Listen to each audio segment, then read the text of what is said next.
Brad, first Magic weekend with Leeds. How are you finding life in the country for a start? Yeah, it's good. It's been different for me. It's taken me out of my comfort zone, but I've really enjoyed it. The club and the support from all the people is such a, got a big history of the club. But a lot of good people in the place. Everyone's been really accommodating and make my transition very smooth. Great win at the weekend.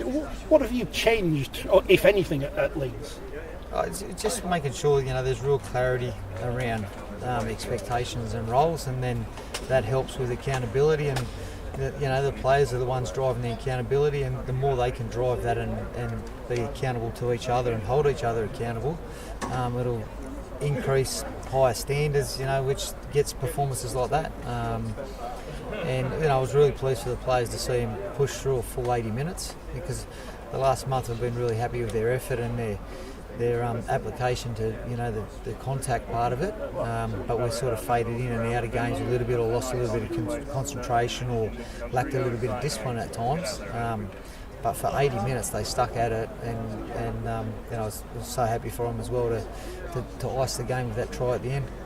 Warrington coming up then this weekend. What have you seen of them so far?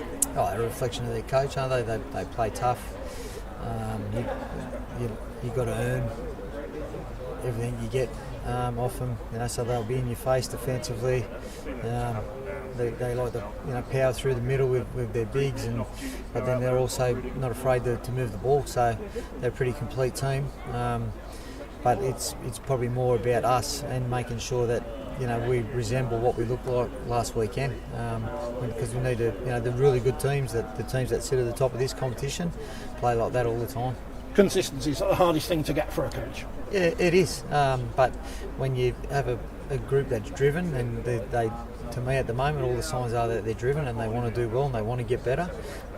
That certainly helps. And and the next part of it is just making sure that they continue to drive each other to those standards. And when someone's not quite at those standards, they need to hold each other accountable. And when we can do that 24/7, you'll get more consistent performances. What have you made of the Super League competition as a whole? We've got a perspective that Australians not quite as up on it as I was quite as pleased with it as they are with their own competition. Yeah, and I had a bit of that in me when I first came over, but pleasantly surprised that the level of football is pretty good. And there's a lot of good players over here, and there's a lot of players over here that could, if they wanted to, they could go over there and have a crack at the NRL. And we've seen a lot of players do a good job over there. So the standard of footy is good, and the bit I do like is a lot of the English players. They're really good at playing the eyes up footy, and what they see. So I'm enjoying that part of it.